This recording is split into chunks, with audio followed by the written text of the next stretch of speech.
तो आज के कोर टॉपिक को उठाते हैं। आज से इकोनॉमी आपकी प्रवेश करते हैं हम अर्थव्यवस्था में। पहला टॉपिक आपका है नेशनल इनकम, राष्ट्रीय आय। राष्ट्रीय आय तो आज मैं बेसिक थोड़ा सा समझाऊंगा, ज़्यादा लिखवाऊंगा नहीं यार। आज समझो राष्ट्रीय आय है क्या। बहुत आसान भाषा में आपने आज तक राष्ट्रीय आय के बारे में बहुत कुछ समझी होगी, लेकिन मैं आपको ज़्यादा नहीं 10 से 15 मिनट में राष्ट्रीय आय समझाता हूँ। मान लो देश के अंदर ये एक बॉर्डर है, ठीक है, एक बॉर्डर ये है, दो बॉर्डर मान लेते हैं, एक कंट्री है, मान लो ये भारत है। एक चीज़ और ध्यान रखना, जब आप अर्थव्यवस्था की बात करते हो तो अर्थव्यवस्था एक अधूरा शब्द होता है। हमेशा अर्थव्यवस्था के आगे एक देश का नाम लगा होना चाहिए, जैसे भारतीय अर्थव्यवस्था, जैसे चाइनीज़ अर्थव्यवस्था, अमेरिकन अर्थव्यवस्था। तो इकोनॉमी के आगे आपका कंट्री का नाम लगा होना बहुत ज़रूरी है। नहीं, अर्थव्यवस्था अपने आप में अपूर्ण शब्द है। कभी भी इंटरव्यू में बोलिएगा तो अर्थव्यवस्था के आगे देश का नाम लगाना बहुत ज़रूरी है। हमेशा भारतीय अर्थव्यवस्था बोलिएगा, इकोनॉमी मत बोलिएगा, अलग चीज़ होती है वो, फिर वो गलत, वो फिर जानते ही हैं सनकी लोग बैठे होते हैं, सनक गए तो कुछ नहीं होगा। तो यदि मैं ये दो क्षेत्र मानूँ आपको, ये एक भारत का एक क्षेत्र है, यहाँ पे मैं दो अवधारणाएं ले रहा हूँ राष्ट्रीय आय में। वैसे तो 4 मेन चीज़ें आपको पढ़नी होंगी। एक होता है जीडीपी, पहले जीडीपी समझाऊँगा, दूसरा पढ़ाऊँगा आपको जीएनपी। हिंदी में बोला जाए तो सकल घरेलू उत्पाद, और इसका क्या नाम है, सकल राष्ट्रीय आय, सकल राष्ट्रीय उत्पाद, सकल राष्ट्रीय उत्पाद, और यहाँ पे लिखा हुआ है सकल घरेलू उत्पाद। अब इसमें दो टर्म्स समझते हैं। एक लिखा हुआ घरेलू, ग्रॉस डोमेस्टिक प्रोडक्ट, यहाँ पे लिखा हुआ राष्ट्रीय। अब दोनों में क्या अंतर, बस ये दो शब्द समझ लेंगे तो काम हो जाएगा आपका। पहले में लिखा हुआ घरेलू, दूसरे में लिखा हुआ राष्ट्रीय। Gross national product, gross domestic product, घरेलू की बात करते हैं। घर का मतलब भारत है तो भारत की भूमि के अंदर, भारत की भूमि के अंदर यही घर है हमारा। राष्ट्रीय की बात करूं तो राष्ट्रीय किससे हम, अच्छा कौन कहता मैं भारतीय हूं। यदि कोई मुझे कहे देश सिद्ध करो कि तुम भारतीय हो, तो सिद्ध कर पाओगे। 50 चीज़ें हैं, मैं अपना सारा प्रूफ उठा के रख दूंगा, आधार कार्ड उठा के रख दूंगा, वोटर आईडी कार्ड रख दूंगा, पासपोर्ट उठा के रख दूंगा, निवास प्रमाण पत्र उठा के रख दूंगा, हाई स्कूल की मार्कशीट, इंटर की मार्कशीट उठा के रख दूंगा। और किस तरीके से मैं प्रमाणित करूं कि मैं राष्ट्रीय हूँ। भारत देश से प्यार करता हूँ, ज़रूरत पड़ेगी तो युद्ध में भी चला जाऊँगा। देश का एक अच्छा नागरिक हूँ, लॉ एंड ऑर्डर मेंटेन करके रखता हूँ, देश के संविधान के मुताबिक कार्य करता हूँ, 18 साल का हो गया हूँ तो वोट देने भी जाता हूँ, है ना।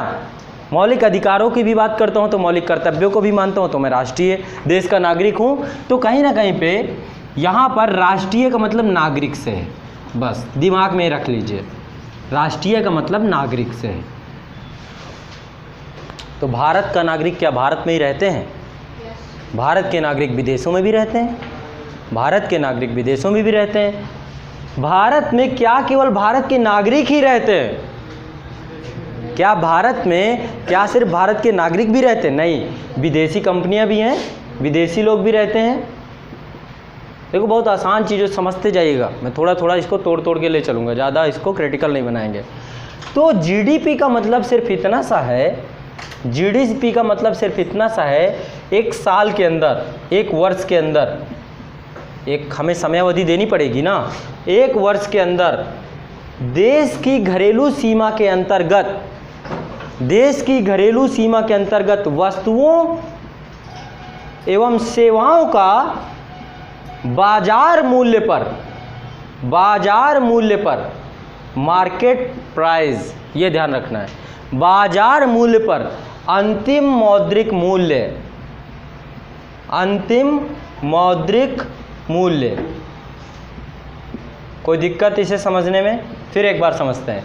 जीडीपी का मतलब है किसी भी अर्थव्यवस्था के घरेलू सीमा के अंदर या भारतीय अर्थव्यवस्था के घरेलू सीमा के अंदर एक वर्ष के अंदर वस्तुओं और सेवाओं का बाजार मूल्य पर अंतिम मौद्रिक मूल्य जीडीपी कहलाता है, सकल घरेलू उत्पाद कहलाता है। इसको समझने में कोई दिक्कत नहीं होनी चाहिए। अब यहाँ पर बहुत सारी कंपनियाँ लगी हुई हैं। वोडाफोन है, वोडाफोन भारत की नहीं है, लेकिन भारत भूमि के अंदर वो सर्विस सेक्टर पे कार्य कर रही है, मैन्युफैक्चरिंग सेक्टर पे काम कर रही है, तो वो भी भारत के जीडीपी पे जोड़ा जाएगा। भारत की घरेलू सीमा के अंदर जो कुछ भी होगा वो जीडीपी है, ये ध्यान रखना। ठीक, कोई भी गतिविधि होती है। दूसरा, अब एक चीज़ मुझे ये बताओ, प्रियंका चोपड़ा कहाँ काम करे? क्वांटिको सीरियल कोई काम करे अमेरिका में, वहाँ से उनको सैलरी मिलती होगी, पैसा मिलता होगा, तनख्वाह मिलता होगा, क्या वो जीडीपी में जोड़ा जाएगा? नहीं जोड़ा जाएगा जीडीपी में। क्यों? क्योंकि वो भाई भारत के सीमा के अंदर नहीं है, बाहर है, भारत की सीमा के बाहर का गतिविधि हो रही है, उसको हम लोग नहीं जोड़ेंगे। जैसे रतन टाटा जगुआर के सीईओ हैं, जगुआर आपने देखा है गाड़ी आती है, उसमें वो सीईओ हैं। जगुआर इंडिया में तो है नहीं, हैं भी भारतीय रतन टाटा, लेकिन काम गतिविधि हो रही है विदेश में। तो क्या वहाँ पे जो भी आय प्राप्त हो रही जगुआर को और रतन टाटा को मिल रही है, क्या वो जीडीपी में जोड़ा जाएगा? नहीं जोड़ा जाएगा। बाहर कोई भी एक्टिविटी हो, हमारा घर बंद है, घर के अंदर जो वस्तु सेवाओं और बाजार मूल्य का अंतिम मौद्रिक मूल्य चाहे हम करें या कोई दूसरा आके करके चला जाए, वो जीडीपी में हम जोड़ेंगे 1 साल के अंदर। वो अलग जगह जुड़ेगा, वो अलग है, उसको साइड पे रखिए। जीडीपी पे देश के अंदर नाम ही लिखा, घरेलू, घर के अंदर जो बनेगा वो हो गया आपका जीडीपी। बहुत आसान चीज़ों में, इसको ज़्यादा क्रिटिकल नहीं बनाना है। दूसरा, थोड़ा सा जीएनपी में राष्ट्रीय लिखा हुआ है, यहाँ पे नागरिक लिखा हुआ, मैंने राष्ट्रीय का नागरिक लिख दिया है। तो इसमें बहुत आसान है, देश के नागरिकों के द्वारा देश की घरेलू सीमा के अंदर या देश के घरेलू सीमा के बाहर, देश के नागरिकों के द्वारा देश के घरेलू सीमा के अंदर या देश के घर के बाहर जो आय प्राप्त होती है वो जीएनपी के अंतर्गत आता है। सब कुछ, रेमिटेंस हो गया विदेशों से। अब जैसे कि मैं चला जाऊं दुबई, सऊदी अरेबिया चला जाऊं, वहाँ जाके ड्राइविंग करूं, कुछ भी करूं, मुझे $2000 मिले, कुछ भी मिले, वो पैसा मैं भारत भेजूंगा अपने घर परिवार, अपने माँ बाप के लिए, है ना, रेमिटेंस के रूप में आएगा। तो वो किसका होगा? भारत सरकार का। वो जीएनपी में राष्ट्रीय आय पे जोड़ा जाएगा। लेकिन राष्ट्रीय आय पे सिर्फ और सिर्फ नागरिकों के द्वारा, विदेशी यहाँ पे यदि कुछ कार्य हो रहे, विदेशी कंपनियां कोई गतिविधि कर रही हैं, तो वो पैसा घटा दिया जाता है।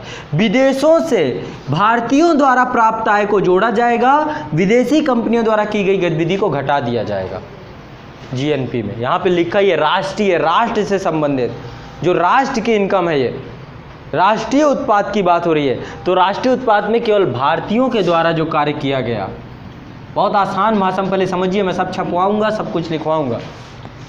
अब बताओ इसमें कोई दिक्कत हो तो बताओ। ठीक, कोई दिक्कत नहीं। अब क्या होता है कि जब देश के अंदर, देश की सीमा के अंदर आप किसी वस्तु और सेवा को अंतिम मौद्रिक मूल्य आप बना रहे होते हो, तो उसमें कुछ राजदर भी हो जाती है।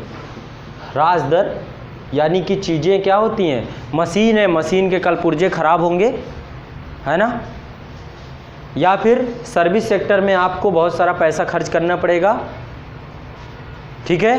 तो जो डिप्रिसिएशन आता है, ह्रासदर होती है, उसको यदि घटा दे तो क्या निकल आएगा?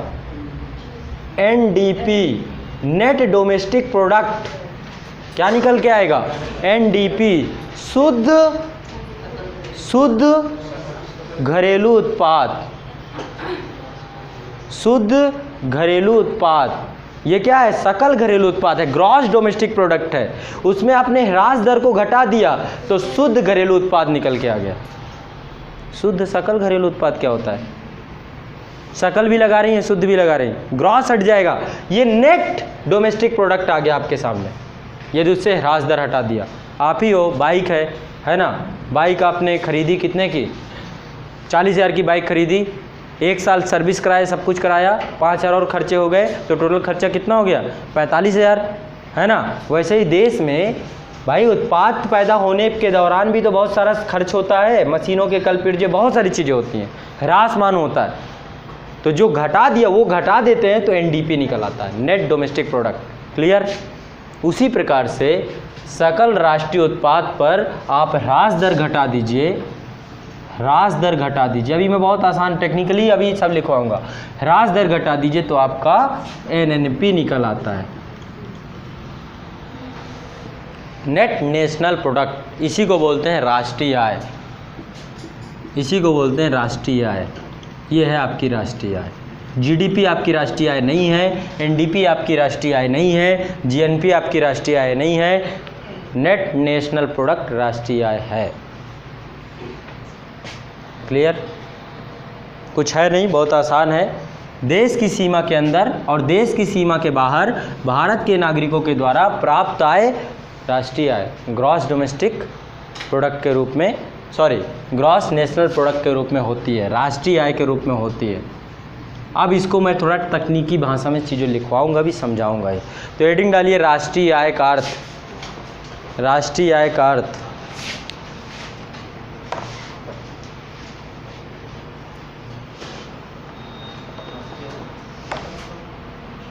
राष्ट्रीय आय का अर्थ, एक राष्ट्रीय आय समिति बनी थी 1949 में। क्या बनी थी? 1949 में राष्ट्रीय आय समिति बनी थी। मैं उसी की परिभाषा लिखवा रहा हूँ आपको, जो उसने कहा है, लिख दीजिए। 1949 में गठित राष्ट्रीय आय समिति के अनुसार राष्ट्रीय आय के प्राक्कलन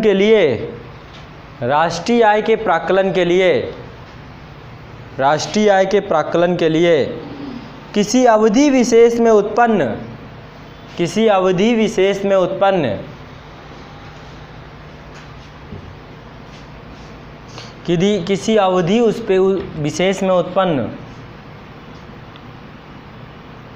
वस्तुओं और सेवाओं की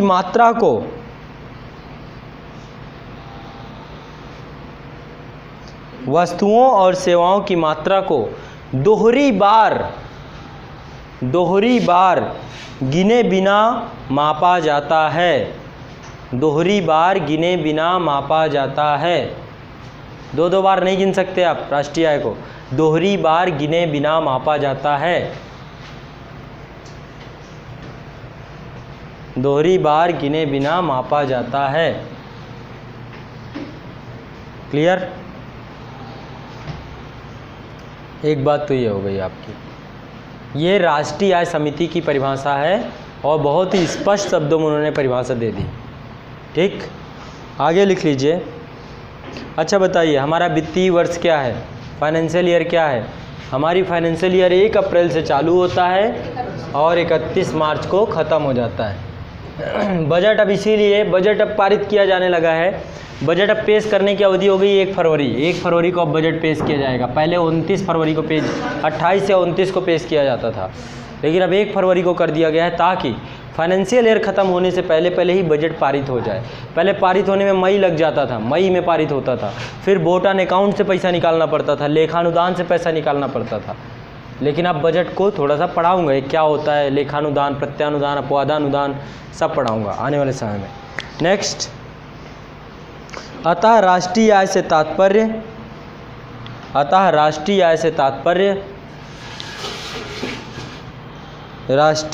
तात्पर्य किसी देश की अर्थव्यवस्था में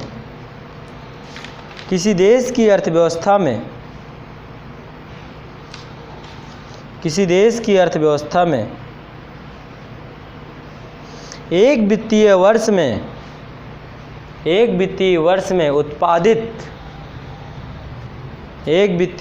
उत्पादित अंतिम वस्तुओं और सेवाओं के मौद्रिक मूल्य का योग होता है। अंतिम वस्तुओं और सेवाओं के मौद्रिक मूल्य का योग होता है। अंतिम वस्तुओं और सेवाओं के मौद्रिक मूल्य का योग होता है। इसमें विदेशों से अर्जित शुद्ध आय भी शामिल होती है। ठीक है, एनएनपी में विदेशों से प्राप्त आय भी शामिल होती है। इसमें विदेशों से अर्जित शुद्ध आय भी शामिल होती है।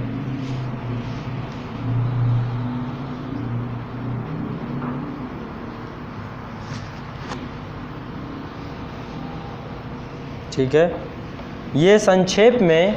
अब राष्ट्रीय आय एक बहुत बड़ी अवधारणा है जिसमें 4 तत्व आते हैं। पहले जीडीपी, फिर एनडीपी, फिर जीएनपी, फिर एनएनपी।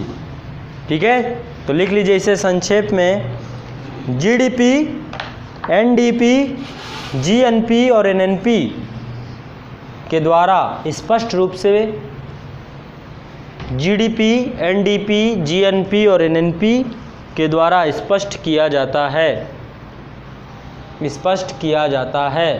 ठीक है, आज के लिए इतना ही। आगे वाली क्लास में मैं हर एक चीज़ को डिटेल से समझाऊंगा, फार्मूला भी लिखवा दूंगा, एग्जाम्पल बताना होगा तो एग्जाम्पल भी बता दूंगा। ठीक है, इतना मुझे लग रहा है कि आपको समझ में आ गया होगा। नहीं समझ में आया हो पूछिए।